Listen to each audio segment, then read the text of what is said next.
गुरु जी के चरणों में कोटि कोटि प्रणाम। गुरु जी, मैं आपसे जब से दीक्षित हुआ हूं तो गोरक्षा से मैं जुड़ा हूं। तो मैं गुरु जी, मेरा एक ही प्रश्न है, जो लोग गोवर्धन में जाके और वृंदावन में जाके जो लोग भंडारे कर रहे हैं, जो अन्य क्षेत्रों में जाके बड़े बड़े जो जागरण कर रहे हैं, उससे देश की या धर्म की या राष्ट्र की उन्नति हो सकती है जब तक गौवंश नहीं बचेगा? क्या कह रहे?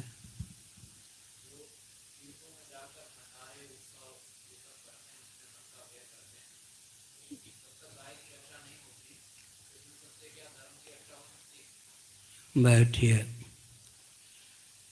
गोहत्या के समर्थक तो लोग नहीं होंगे, वो भी पुण्य है, गोवंश की रक्षा भी पुण्य है।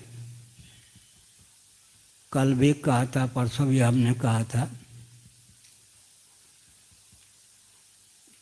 मैं निंदा नहीं किसी की कर रहा, लेकिन कूटनीति का ज्ञान भी आवश्यक है। इस समय जो प्रधानमंत्री हमारे हैं,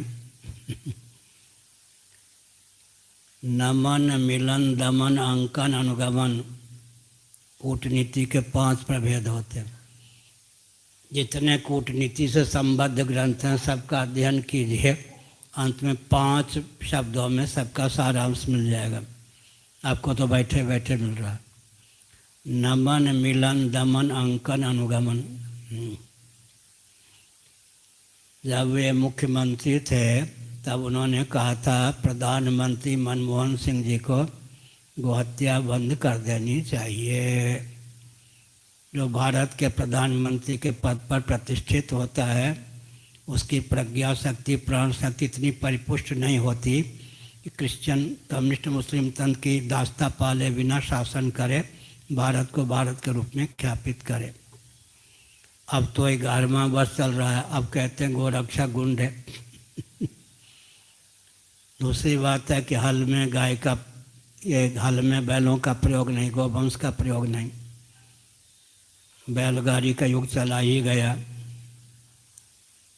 अब ऐसी स्थिति में ट्रैक्टर इत्यादि के द्वारा खेती है, हल की प्रक्रिया भी समाप्त हो गई, बैलगाड़ी की प्रक्रिया भी समाप्त हो गई। तो महायंत्रों का प्रयोग करके जिस प्राणी या जिस प्रजाति की उपयोगिता नष्ट कर देते हैं, उसमें विकृति आती है, उसका विलोप हो जाता है।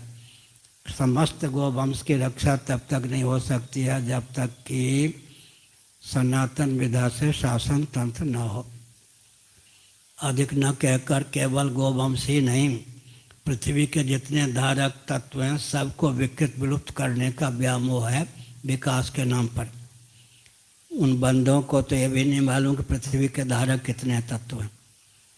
स्कंद पुराण माहेश्वर कुमारी का खंड अध्याय 2, काशी खंड अध्याय 2, गोभिर विप्रैश्च वेदैश्च सतीभिः सत्यवादिभिः अलुब्धैर दानशीलैश्च सप्तभिर्धार्यते महि। गोवंश पृथ्वी का धारक है, गाय की दुर्दशा है।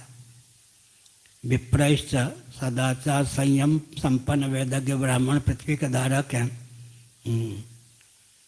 कालेरकर का नाम सुना होगा, महाराष्ट्र के थे, ब्राह्मण थे, गांधी जी के संपर्क में आए। गांधी जी की एक कूटनीति थी, ये देश तो गांधी जी की कूटनीति का मारा हुआ है। उनके संपर्क में जितने ब्राह्मण आए गांधी जी के मलमूत्र उठवाते थे और ब्राह्मणों के प्रति अनास्था उत्पन्न कर देते थे।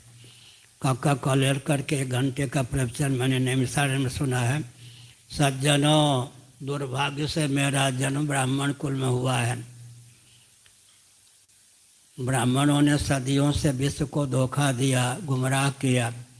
यदि मैं पूज्य गांधी के संपर्क में नहीं आया होता तो मैं भी वही करता, लेकिन पूर्वजों ने इतना गुमराह किया है विश्व को, ब्राह्मणों ने।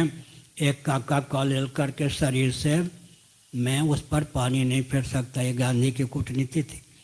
देश तो गांधी जी आदि की कूटनीति का मारा हुआ है। I am accidental Hindu, Bharat के प्रथम प्रधानमंत्री ने कहा था। फिर कहा क्या, मेरे नाम के पहले पंडित लगाना बंद कर दो। समाचार पत्रों ने, चैनल तो समय नहीं के बराबर, पंडित जवाहरलाल नेहरू में पंडित लगाना छोड़ दिया। बुरा लगता है, लगाया करो। फिर का पंडित लगाया करो, तो हमने संकेत किया। समस्त गोवंश की रक्षा तो तभी होगी ना जब भारतीय विधा से कृषि हो, शासन तंत्र हो, अन्यथा जितना प्रयास करें क्या हो सकता है, बीज की रक्षा करना अभी बहुत। गोभिर विप्रैश्च वेदैश्च, जो भी पृथ्वी के धारक तत्व हैं सबको विकृत और विलुप्त विकास के नाम पर किया जा रहा है। धर्म कामस्य कालस्य वसुर्वासुकिरेवच अनंत कपिलश्चैव सप्तैते धरणीधरा, महाभारत। इसकी व्याख्या पिछले दिनों कर दी गई। एक प्रश्न और।